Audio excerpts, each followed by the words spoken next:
What happens when medieval fantasy meets Instagram aesthetics and far-right ideology? A subculture called Crusadercore, where swords, armor, and crusader slogans become a digital theater of hypermasculinity. Today we unpack the history, the fantasy, and why young men are drawn to it. It's not just cosplay. It's a story about power, identity, and the dangers of mistaking myth for faith.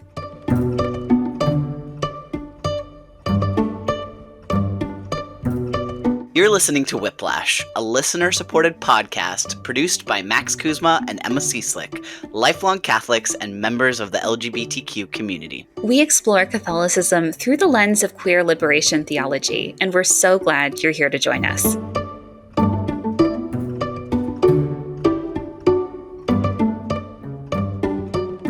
Welcome back to Whiplash. Today we're talking about Crusadercore, a wild subculture online that mixes medieval fantasy, Catholic imagery, and far-right iconography.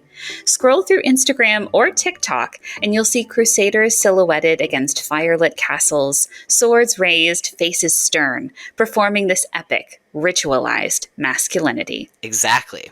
And there's even a lot of public figures, like, for example, Pete Hegseth, who has a tattoo himself with Crusader symbols. But then the Pope that many of these people imagine to be supporting this today, Pope Leo, he would be horrified. He's clear. War is never holy. Only peace is holy. Crusadercore flips that, turning conquest and domination into a fantasy of religious authority. Absolutely. And it's not just about visuals. Crusadercore taps into a cultural anxiety around masculinity. Influencers like Andrew Tate show the same pattern: unmet social and emotional needs channeled into performative power. A way to feel control in a confusing or hostile world where their privileges are no longer accepted or patronized. At its core, it's neo-medievalist masculinity. Crosses, swords, chainmail, all symbols of moral authority and sacred mission. But the Crusades themselves were bloodied about slavery, political complexity, all that stuff was erased. And what's left is this heroic fantasy played out in memes, the tattoos, and Instagram grids. And they call it the real Catholicism, but it's more like inverted folk Catholicism. Ritual and symbolism based in a cultural identity that never existed, turned toward aggression, hierarchy, and fantasy violence instead of community, care, and mercy. It's especially interesting because on the opposite coin of this, folk Catholicism and Catholic witchcraft often provides community spaces for solidarity with marginalized communities. But in this case, a version of non-true Catholicism has risen to the top, and as we'll see in this conversation, has become an excuse for patriarchal and xenophobic violence. Today we're unpacking how these fantasies of holy war become a digital playground for young men seeking purpose and identity, and what these trends reveal about masculinity, religion, and belonging in the modern world. So as we get started today with our conversation on Crusadercore, we have to talk about how this is an online movement, and it's a new subculture that's thriving at the intersection of medieval fantasy, religious imagery, and far-right ideology. Crusadercore blends the chainmail, swords, Templar crosses, and the slogans of centuries-old wars with modern anxieties about masculinity, power, and belonging. Young men scroll through Instagram, TikTok, and Reddit, and other darker places of the internet, and they absorb these cinematic images of the Crusades, especially now with AI, where it's so easy to just conjure something up, where these figures are silhouetted, there's fire in the background, they've got their flags raised, swords glinting in the light, and this is a performance of ritualized masculinity that feels epic, urgent, and sacred. And I'll just add, too, as somebody who attended Franciscan University of Steubenville in 2011 to 2015, when I was a student there, it was very common to see people dressed up, not like explicitly in the full Crusader garb, but in cosplaying as knights, LARPing on the lawn. You know, they had scheduled, I think it was like every few weeks or once a week, they would go on the lawn on the campus and they would have sword fights. And so for me, at the time, I really thought it was just sort of this nerdy, dorky thing. And so it's been really wild to see how, as we've progressed and as the internet has become more ubiquitous in modern life, that this type of performance and imagery and symbolism, it's like migrated out of this, like, that's, cosplaying and LARPing, that's like an actual communal activity that requires you to interact with other people. Even if it is a little dorky, like, it has human interaction built in.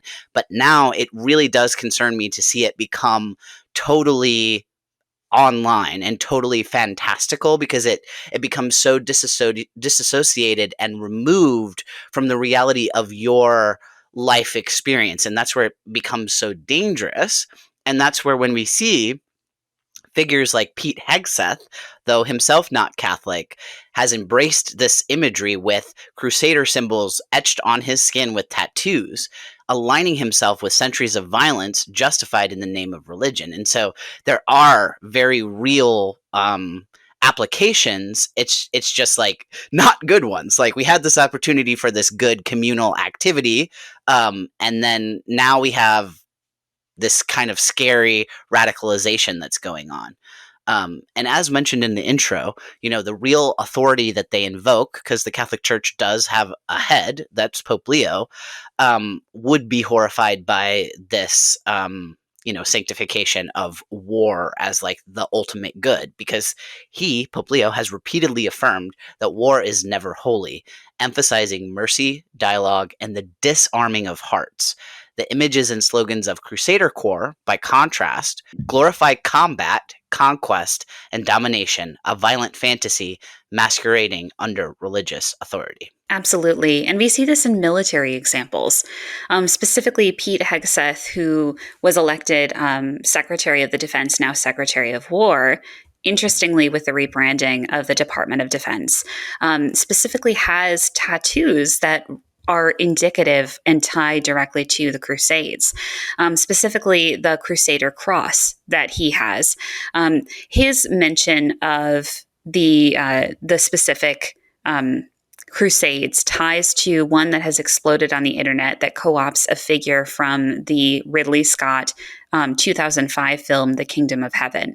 So specifically, the Masked Knight is one that really pops up across Instagram and TikTok.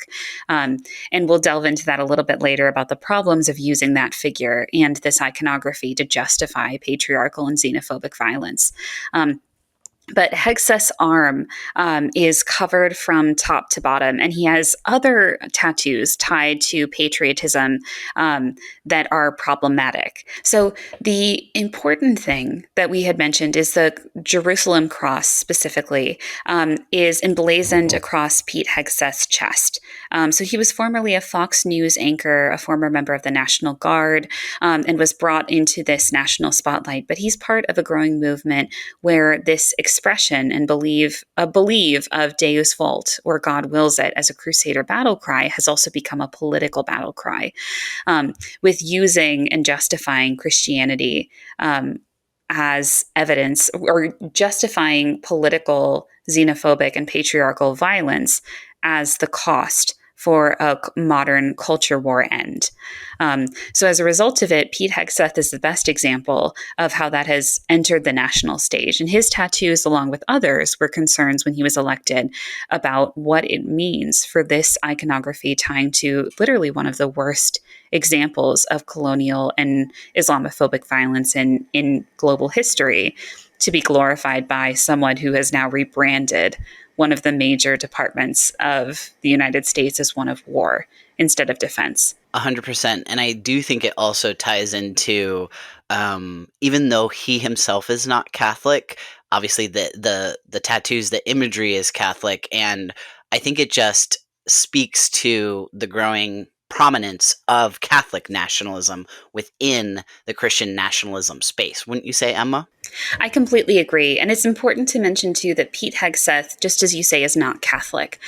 He's actually part of a super conservative Christian evangelical network. And specifically, the group that he's part of, the Communion of Reformed Evangelical Churches, the one he attends is within that. was co-founded by Pastor Doug Wilson himself, who has openly criticized and called out the 19th Amendment and women's right to vote.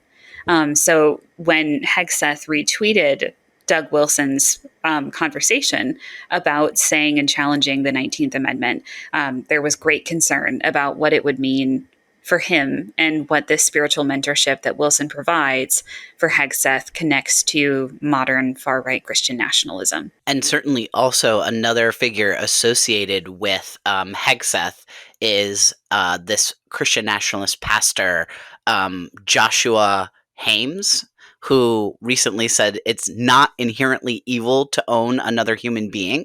And like, there's literally, Hegseth has been on the podcast with this guy. So like, these things, they have echoes of what happened in the actual Crusades, and not in a good way, right, Emma? They do. They do. And I think it's also the justification if you're looking on Instagram and TikTok about this idea that, especially not in, as Hegseth represents, this is not only Catholic and Orthodox young men, but that's especially prominent in who is compelled to connect to the Crusades. But it's the idea of connecting a Crusader or a holy war to modern political commentary that's especially dangerous, especially when we're seeing growing anti-immigrant and nativist violence in the United States, arguably the same violence that's affected Catholics throughout their history in the United States. The concern is that this is giving justification and religious exemption to people that are participating in this violence for the preservation of their country. And it's part of a growing movement that you and I have talked about, Max, of kind of this Catholic nationalism that views the American experiment and survival of kind of this inherent white supremacist American identity to the Catholic Church, which is not true. And Leo has pointed out recently. Yes, and I find that part very frustrating. Even when we created and talked about Matt Fradd and his move to the Daily Wire, and we contextualized it within some of these movements and the Catholic radicalization pipeline online, which Crusadercore is obviously like a big part of that, because Crusadercore represents, the aesthetics of it. Like why would somebody fall down this pipeline? Well, one of the reasons is like if they're seeing images that are exciting to them, like genuinely, being a knight conceptually kind of sounds like a fun thing. You have a job, you get to look cool, you get to wear cool armor. Like it plays into, I think, a natural impulse to want to dress up, to want to like have, that interaction. Like I get that. But yeah, like, we've gotten comments that have been basically like, well, he didn't say anything that's not true, like according to church teaching. And it's like, okay, well, you know, there is a difference between like maintaining like lip service essentially to like what are doctrines versus acting in such a way that models, like, you know what I mean? There's a difference between like I memorized every single word in the catechism versus I actually am loving to the people that Jesus would be loving towards, which I'm always coming back to the model of Jesus. And I know that it's like, I don't know, some people are like, well, Jesus, he wasn't alive in our times and da da da da. But like Jesus really did engage with most of the types of issues that we see today. He dealt with people who were stigmatized and marginalized. Instead of stoning the woman at the well, he like was present to her and interacted with her and treated her like a person in a way that, the people that are glorifying these movements of conquest and ideas of nationalism, they are completely divorced from like the way that Jesus would have actually acted. And now for a deeper dive into the history of what the Crusades actually were. So the Crusades consisted of a series of church appointed and approved religious wars between the 11th and the 13th centuries, mainly to reclaim the Holy Land from Muslim rule. So the First Crusade happened between 1096 and 1099. It was arguably the most successful for the church, culminating in the capture of Jerusalem in 1099 and the founding of the Kingdom of Jerusalem, again, where we get the idea of the Jerusalem cross.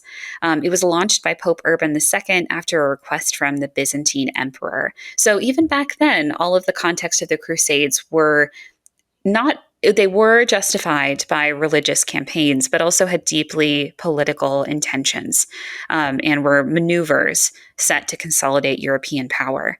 Um, there were later crusades, including the second one from 1147 to 1149. They failed to recapture Edessa, the specific city. The third one saw Richard I negotiate a truce with Saladin, securing Christian access to Jerusalem. And then the fourth one, of course, diverted to attack and sack Constantinople. So the remaining crusades had little significance in the battle, but the important thing to take away from this conversation is that all of them were deeply problematic for their own histories. So there was an immense violence, slaughter, and suffering that was caused for all involved, including Christian and Muslim civilians, as well as officers in each army, as well as the persecution of Jewish people. They are and were a series of poorly organized military campaigns that often relied on the labor of people that were stuck in fiefdom systems of impoverishment. Um, and they also tied to, as I mentioned earlier, not only to religious fervor and a campaign for religious purity and access to what they deemed a holy land, but also for political ends. With that being said, modern narratives sometimes focus on this brutality and pillaging, but more try to, as we're seeing with Crusadercore, co opt the idea of defending against infidels, which they frame not only around Muslims, especially with what we're seeing in discourse around the recent election of the new mayor of New York City, and the Islamophobia that's been rampant online, but also as it connects to Catholics themselves, with Latino Catholics that have been seen as intruders on white supremacist Catholic national soil.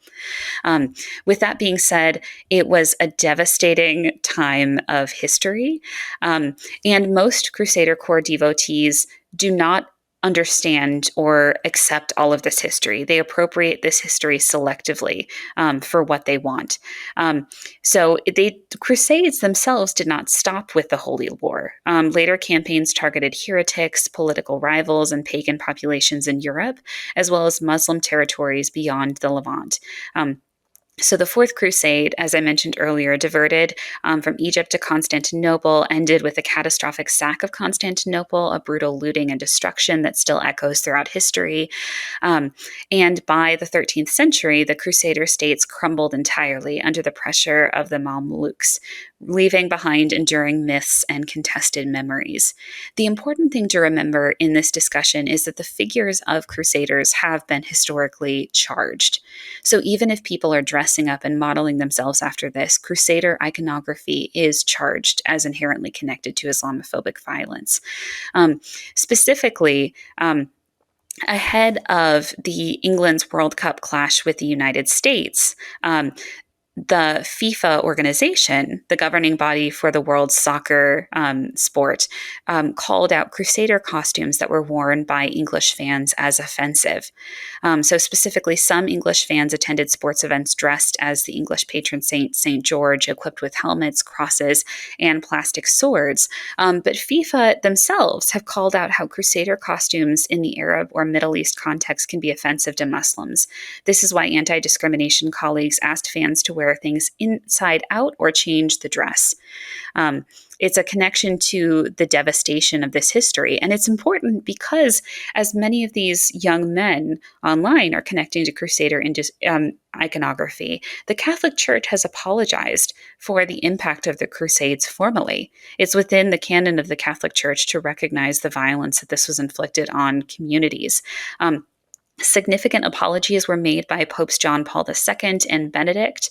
In 2000, Pope John Paul II apologized for various historical wrongs committed by the Church, including discrimination and inquisition against Jewish individuals, Protestants, and the Crusades more largely. But specifically in 2001, he apologized to Orthodox Christians for the sacking of Constantinople during the Fourth Crusade, as I mentioned earlier, acknowledging the suffering caused by Christian aggressions. Um, Similarly, Pope Benedict in 2011 acknowledged the past use of force by the church in an interfaith gathering in Assisi, calling such actions an abuse of the Christian faith. Um, Similarly, in 1999, a group of volunteers walked from Germany to Jerusalem to apologize for the atrocities committed during the Crusades in the name of Christ. And these apologies are part of a larger effort for the church to acknowledge its colonial and imperialist past. It doesn't expunge the record of the Catholic Church from the violence it has committed. Um, so that's an important caveat. Apologies can never stand in or make excuses for or bring people back or negate the effects that this colonial violence had on perpetuating the violence we have today.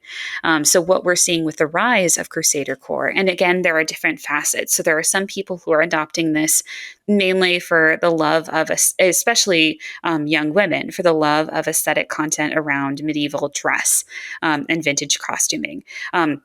Some of that verges into tradwife content, but not necessarily all. But especially among young men, there's the idea and the implication of Crusader content to justify their own preparation for and involvement in a modern day crusades, a modern day American crusades of Catholic nationalism. Definitely. And also like the Islamophobia of of the original Crusades, it makes me think a lot about all the things that we're dealing with now because definitely we still deal with plenty of Islamophobia in this country, as you mentioned with the election of the New York City mayor most recent memory, but also definitely like the anti-immigrant part, like basically it's the white supremacy of it all. And I think that the anti-immigrant part is interesting too because demographically, within Catholicism, there's a trend towards more Hispanic people becoming Catholic and being Catholic. So in America, so I think that that's really interesting in light of how all the things come together. There's intersectionality, no matter how much people try to deny it or silo people. There's still interconnected issues of identity at play. And one more thing I wanted to add is that even when you try to play along with these people, if you're not their model, if you're not a straight white guy, you're gonna face some clapback. You're gonna face some heat. So my good example of this is Kash Patel, who's the director of the FBI, and who's somebody who like he had produced these pins that are like the Punisher skull, and I think they say that director of the FBI or something like that on there.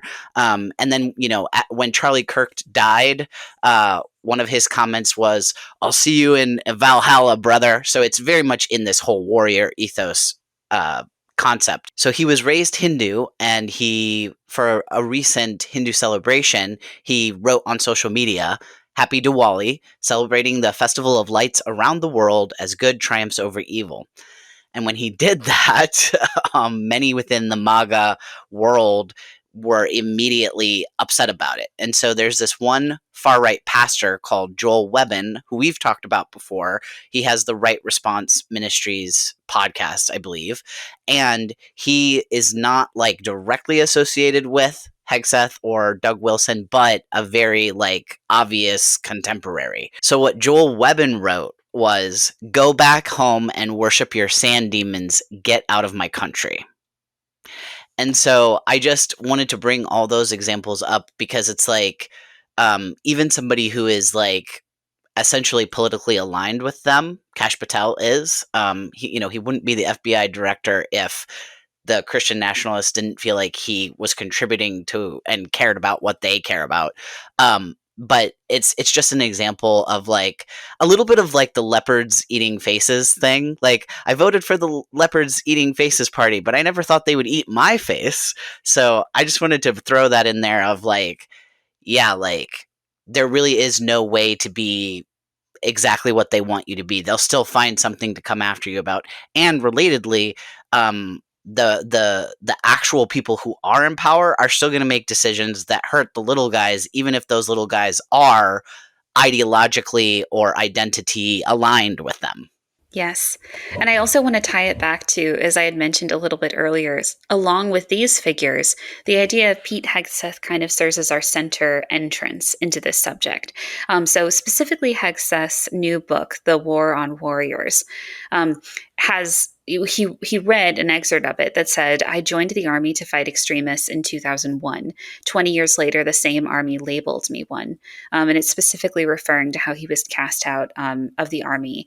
And as he did that during that conversation and interview, he was talking about his tattoo. So, along with the Jerusalem cross, as I mentioned earlier, I wanted to clarify, he also has a tattoo of the phrase Deus Vult, or God wills it, a motto from the Crusades that was adopted also by white supremacists and was seen at the Deadly March in Charlottesville, Virginia in 2017.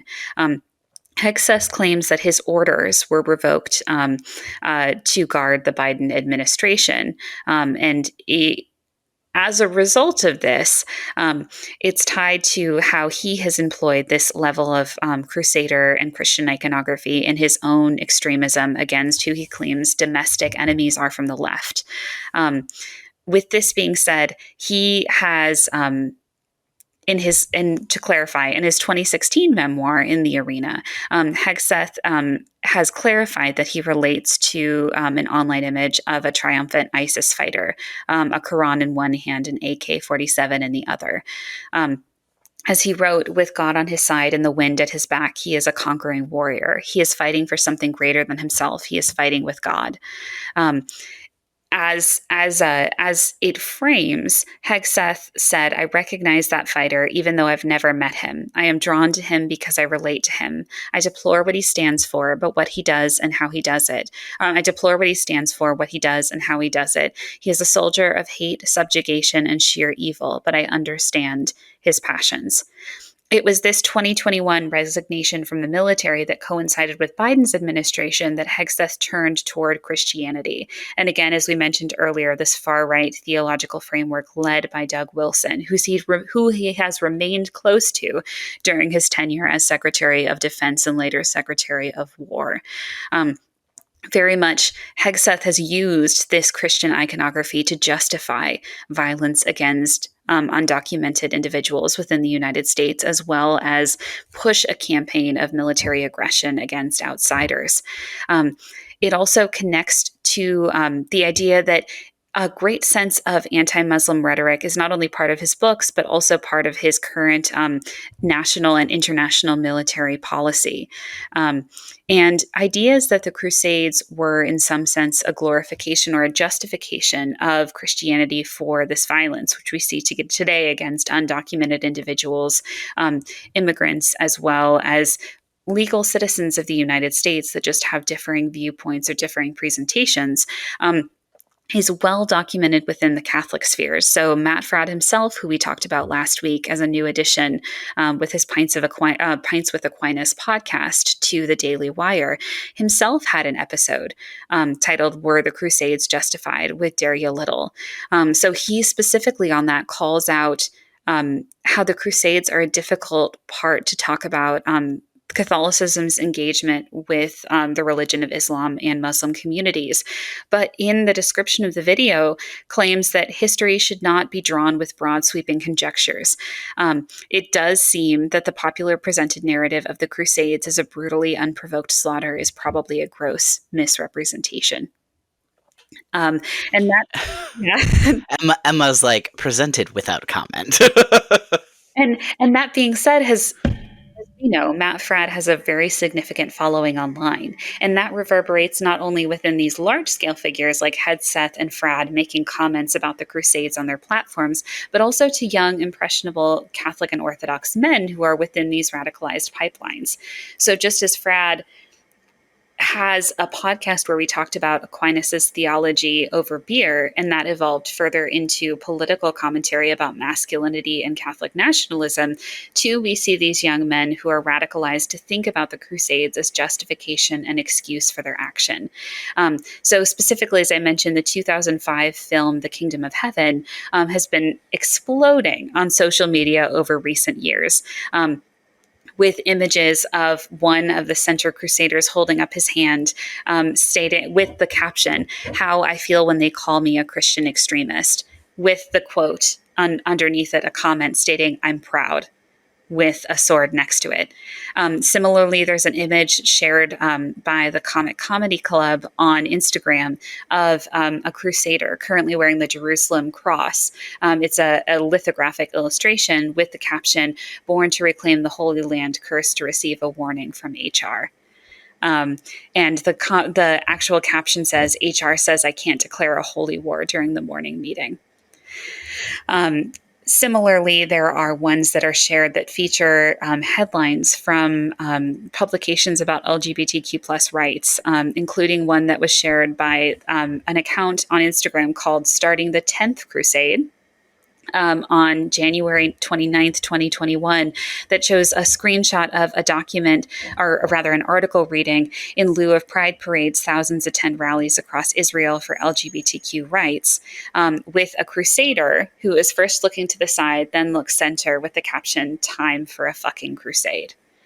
So it's a dangerous rhetoric with these specific examples of how men are not only using the idea of a Christian war, as Hegseth has, for external political violence and internal, with growing violence against undocumented individuals and immigrant communities, but also how it's directly tied to manosphere content online and growing extremism as justification for actions and another holy war.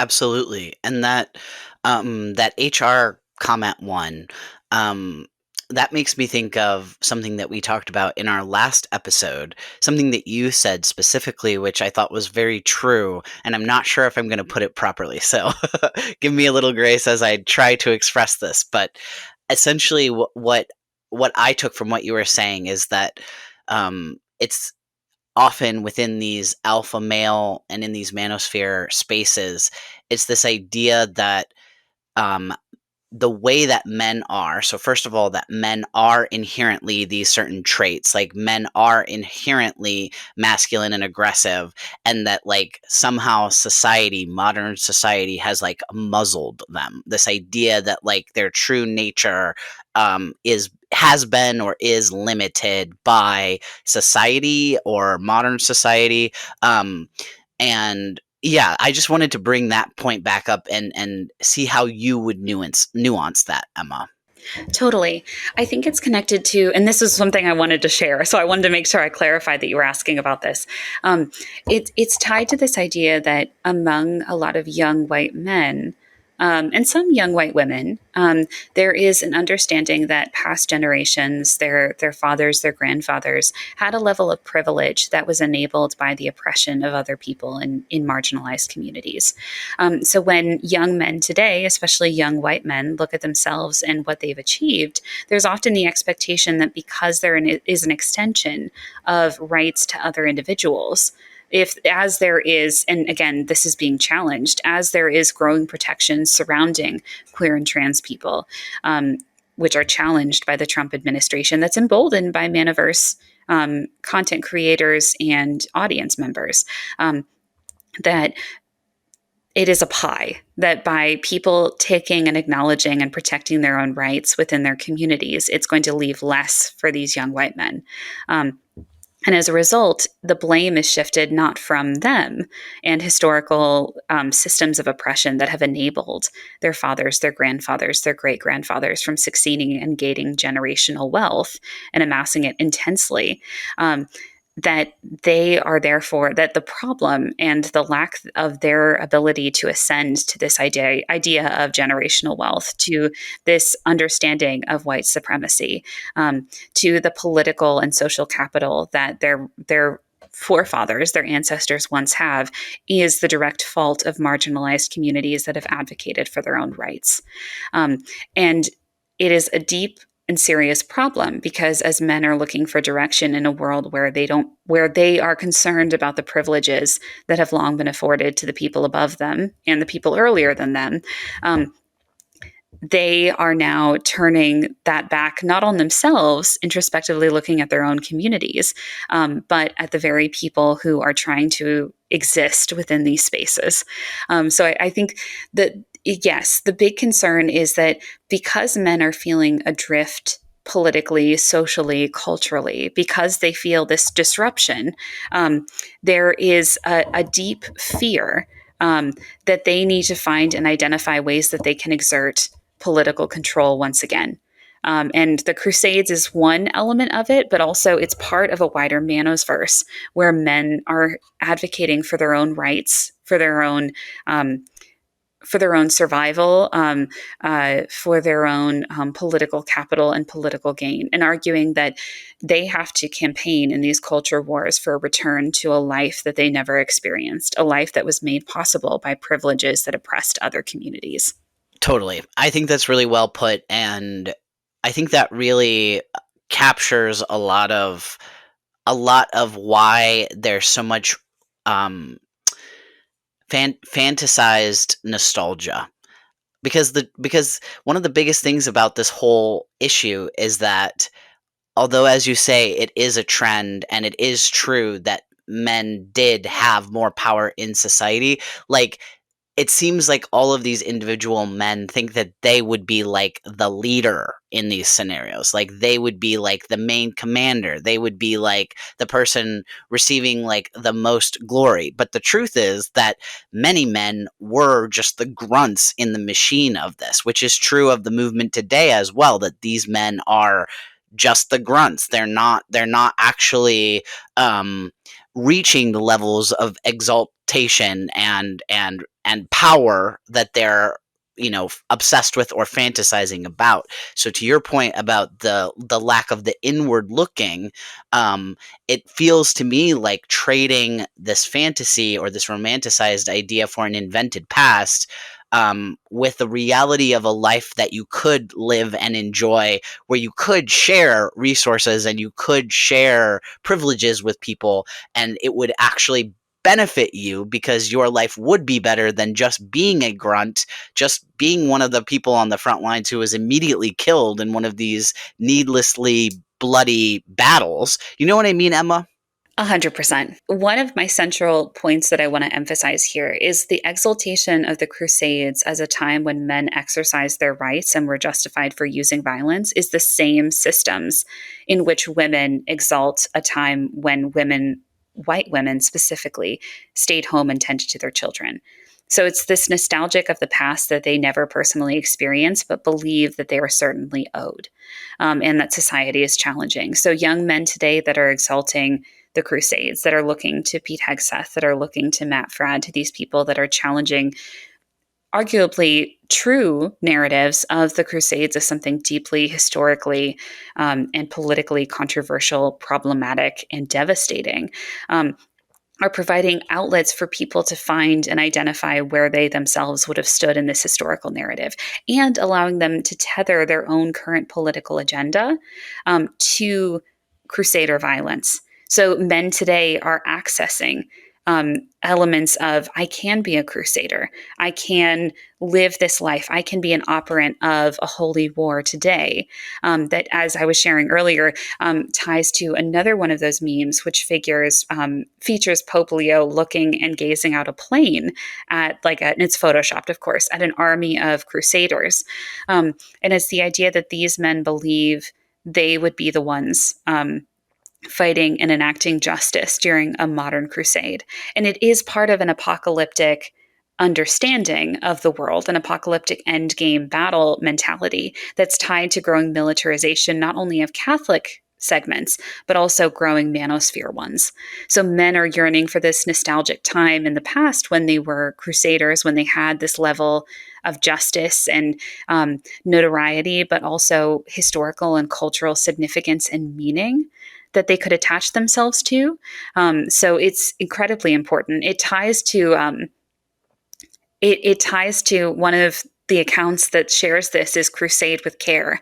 That's the literal. It's a literal uh, uh, um, handle, and it's just the one bio information is Sir Paul with a cross emoji. And at the very front, one of the pinned posts is a crusader that's pointing in the style of Uncle Sam to the viewer saying, I want you for the crusade.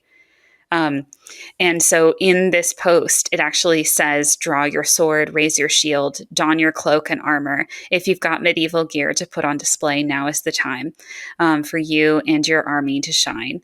DM me your real submission, introducing yourself, your username, saying the page slogan, God bless and crusade with care.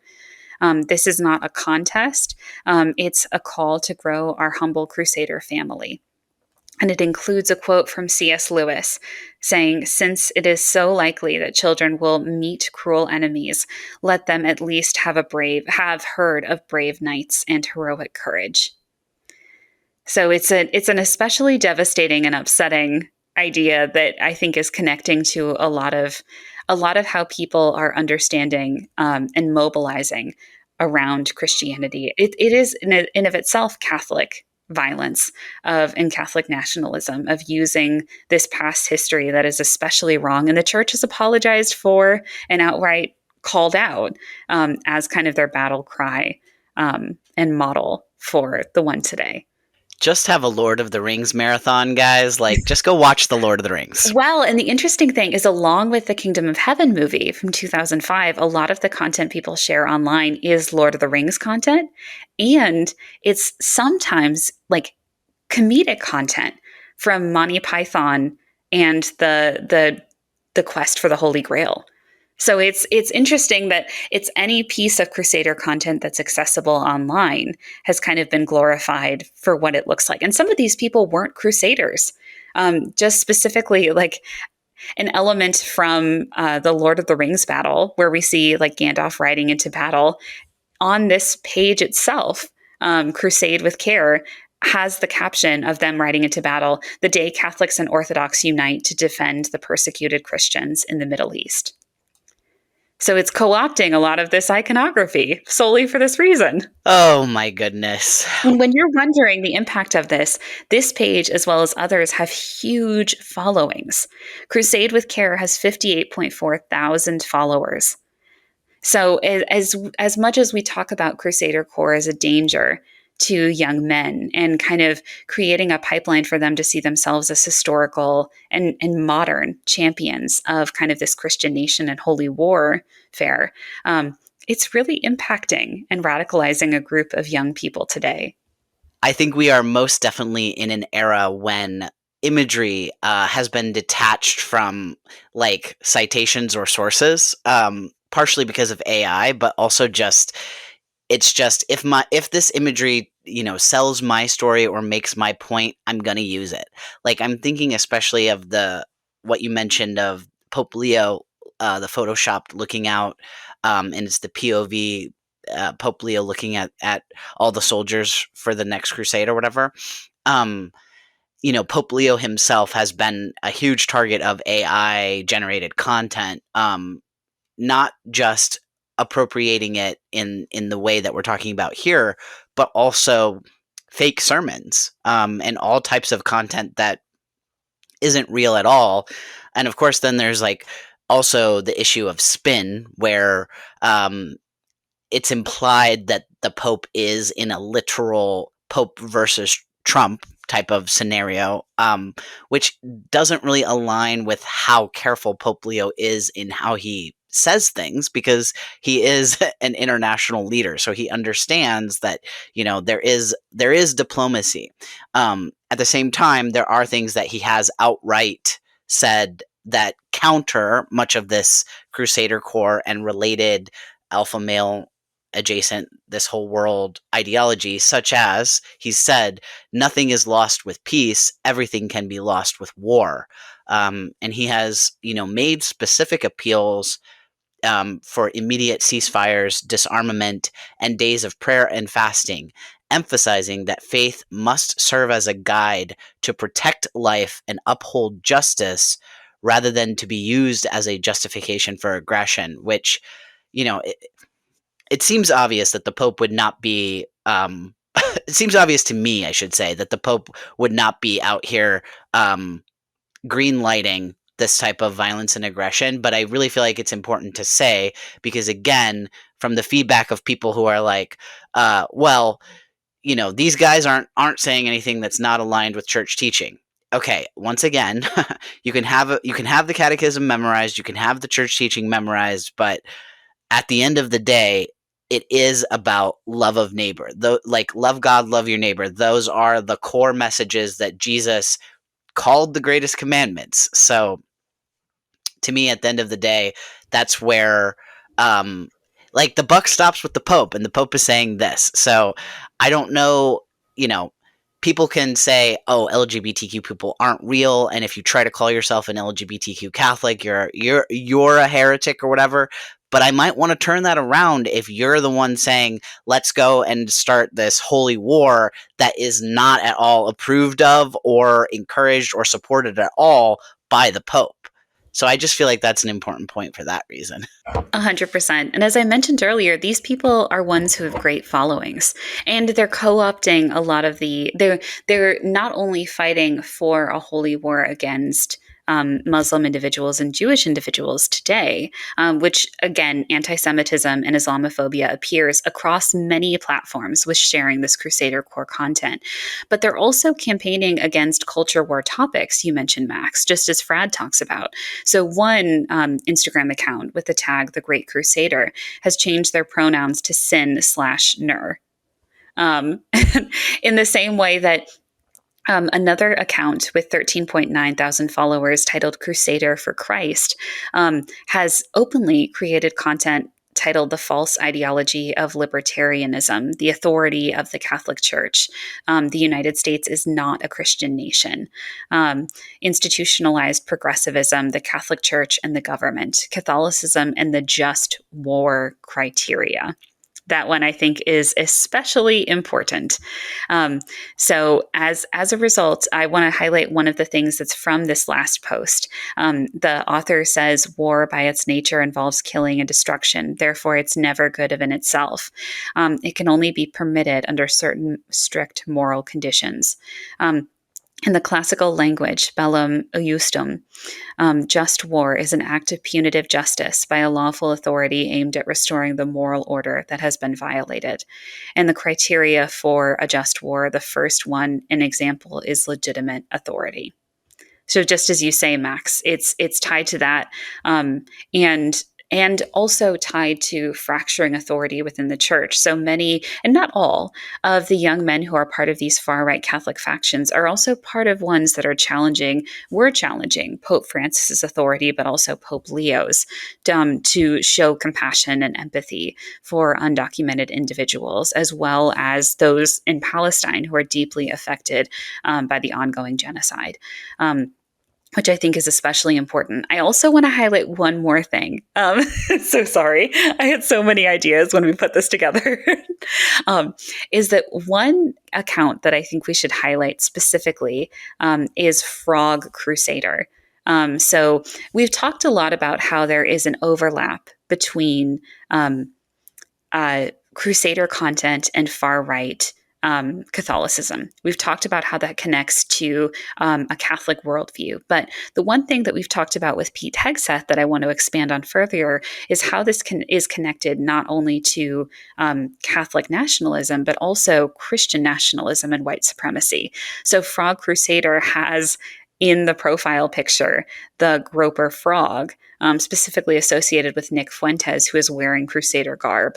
The caption says, "Catholic America first. Christ is King. Love speech."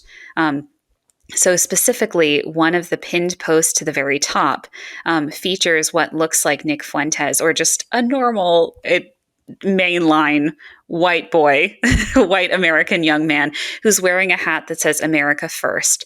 On the right side behind him, on his right, is a Statue of Liberty holding the flame in front of an American flag. But on the left is images of Jesus and Mary. There's a lot of Nick Fuentes content, and Nick Fuentes, who himself has called for the creation of a Catholic nation explicitly. But just talking about how this content is mobilizing with Pete Hegseth, not only Catholics within far right segments and young Catholic men, but also Christian men who are looking to identify and align themselves with conservative far right mediums to justify the violence that they feel has been afflicted by protecting other people's rights. 100%. And I know that like the point of this podcast isn't what I'm about to say, but I do feel like it's connected, so I want to like tie it in here. And it's also nothing new. I mean, we have spoken about these things before, so there are other places in our work, both essays and podcasts, where you can learn more about some of these things, but I just think it's important to also bring up that like the specifically this idea of the political mobilization part, because so you know we're talking about it as Crusadercore is an avenue for the disillusionment and the emotions. It's like an outlet for these emotions of like, well, I want to be entitled to the privileges that I used to have. Disenfranchisement. I can't think of exactly how I want to put that, but you know what I'm talking about. But I 100%. but I also think so. I think so. It's not just a container for the emotions of men, but it's also a movement that is mobilized and taken advantage of by people for political ends. And the connection that I see there as well is um, we've talked about Phyllis Schlafly before, who herself was a Catholic around the time of Jerry Falwell and his mobilization of evangelicals with the moral majority. But I think what is specifically interesting to me about Phyllis Schlafly within the context of what we're talking about now is that she mobilized housewives who weren't as politically active before then, and then mobilized them against their own interests. And I think that is a trend. Like you have this like angry group of people, in this case with men, and then they are being mobilized very literally by many people in power, and then some of those people are like JD Vance, who is a Catholic. Many of the people involved in the Heritage Foundation are Catholics, and they're yeah, I just really feel like it's important to call out this connection here, even though it's not the point of this podcast. It's like there are political consequences of mobilizing the people involved in these groups. So it's not just let's be scared of these people who are stoking hate. It's let's look at how that hate is being like mobilized, because it's not just something scary. It's not just like, oh, you should be scared when you walk down the street and you see somebody who has some of these symbols on them. That's not just it. It's how are these people fitting into movements that are pushing for things. Like when these things are normalized and we allow them, they lead to political consequences, but it doesn't have to be that way. Like we do have the ability to create guardrails to say, hey, this isn't what Catholicism is about. I mean, in the case of JD Vance, he's said so many things that are so wrong about just not even just about Catholicism, but really just like his views, that two popes have corrected him publicly. Like you have to be pretty wrong for two popes. Like these people are thinking that Pope Leo would be leading the Crusades. Meanwhile, he's literally saying that what JD Vance is saying is wrong. He's condemning essentially these types of movements. So I just think that's a really important thing to tie in. I know we're kind of nearing the end of the time we have set aside here for our recording, but that part really stands out to me, Emma. No, I think that is so well said. And I think the important thing to emphasize is that we're bringing up selective, particular examples from this movement. We can't talk about everything, and there is a great number of nuance, a great amount of nuance that we hope people continue to explore within Crusadercore content. It's tied to kind of this growing imagination and appreciation of the medieval time period. So I want to frame that it's an interesting moment historically. So there is growing attention to the medieval period. notably by queer and trans communities that have been finding hope and inspiration not only within the fashion of the medieval era, again, albeit separated from the Crusades, but also connected to histories of queer and trans saints. So next weekend on the podcast, Alicia and Blake will talk to us about their wonderful collection focused on trans and genderqueer saints within the history of Catholic iconography. So there's this growing fascination with the medieval. And we've seen that with costume content and people dressing that way mainstream on the street, just as you talked about within Franciscan University, but also just today with modern fashion trends, exploring kind of this medieval and past historical antiquity lens. But at the same time, yes, thinking about the 2018 Met Gala Heavenly Bodies that explored ideas surrounding kind of this mesh of Catholicism and fashion itself. But I want to highlight that Crusadercore is important to focus on and call out because it is using an element of historical violence in the church, arguably something that's happened before, in order to justify modern political American Catholic violence. And the important thing is that this is not only affecting young Catholic and Orthodox men, but it's also affecting many Christian nationalists that are buying into the idea of the Crusades as part of their own cultural and political histories. Because if they can tie to these men who fought in the Crusades and committed these atrocities as cultural ancestors, they can find a level of political solidarity with them that they believe justifies their current actions. Even what we just talked about of what a just war even is tying to the fact, just as you say, Max, in direct opposition to what Leo is saying. There is no concept of a holy war, yet these men are arguing that if their way of life is threatened, again, a concept inherent to the manoverse, then they are justified in taking back control through violent and exploitative means. Um, so Crusadercore is interesting and important to highlight because there is a wealth of content online that hasn't been delved into.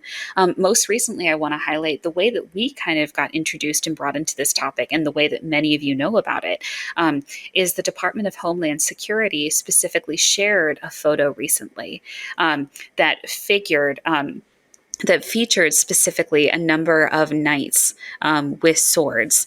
I want to read the actual thing. Oh, sorry. I want to read the actual caption that goes with it because I think it's significant here. But pull it up. So it was a post that was shared by the Department of Homeland Security, their official account on their X account. And it features a number of knights. We're looking at them from above, specifically at their heads, who are wielding different swords, walking through a misty field. They're wearing some metal helmets that kind of glint in the light. And the caption for this is "Defend your hearth and home." Now, in the middle of these knights are the words, "The enemies are at the gate. Join ice.gov."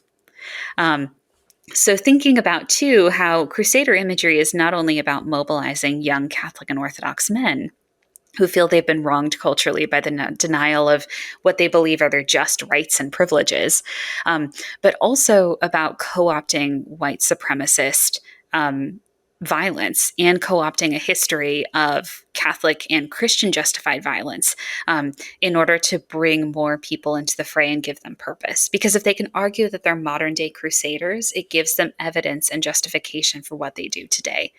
And arguably, to call out, what is happening today is a political, social, and human atrocity.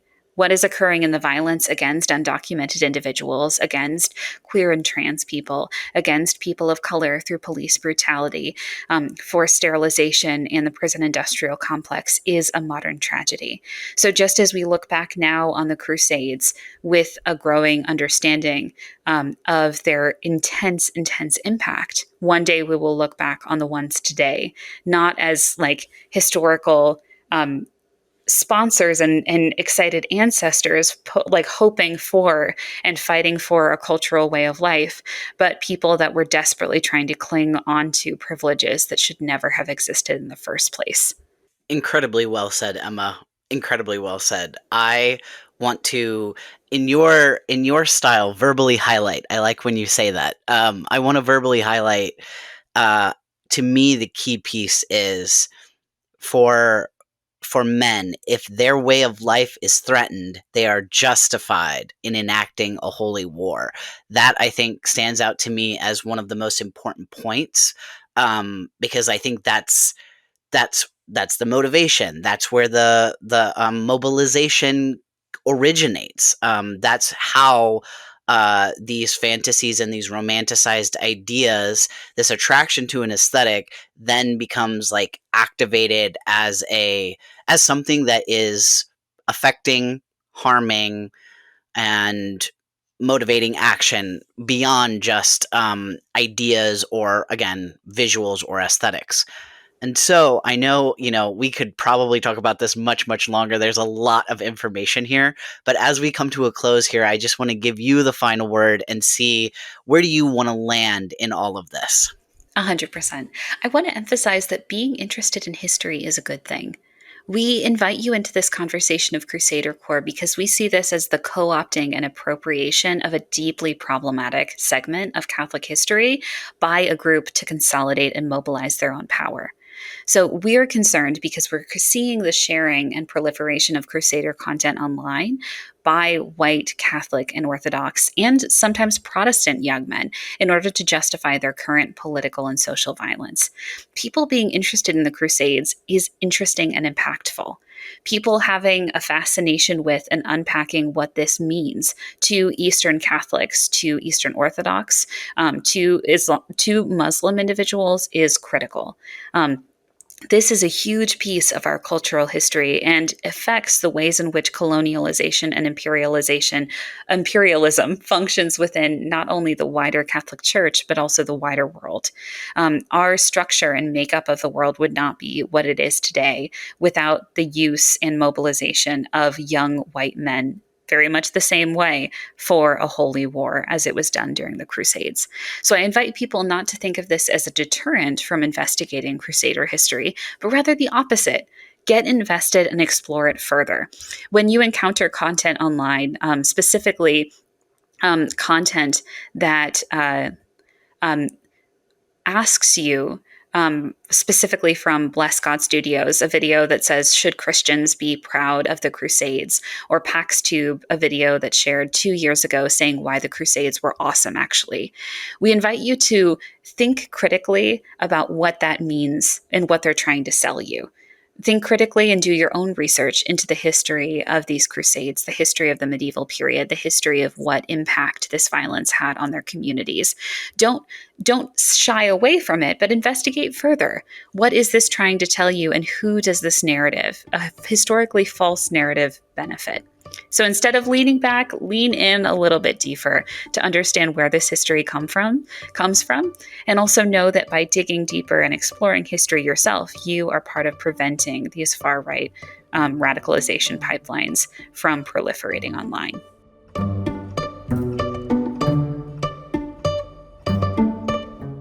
That's a wrap on today's deep dive into Crusadercore.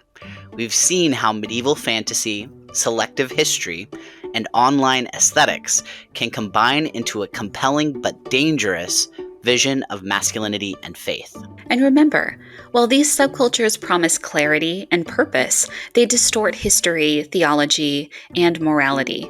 Real belonging, real purpose, comes from mercy, solidarity, and community, not conquest or fantasy violence.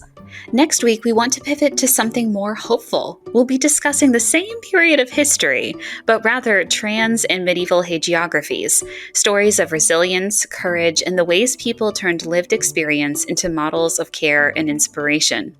Instead of a deeply patriarchal and xenophobic vision of the medieval era, which arguably did exist with colonial and imperialist action, we turn to models of community solidarity and individual identity and expression validated by divinity and the church itself.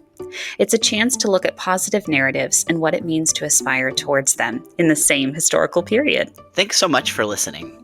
If you're engaging with these ideas, the negative ones, whether online in your own communities, think critically about what you're drawn to and why. And as always, we'd love to hear from you.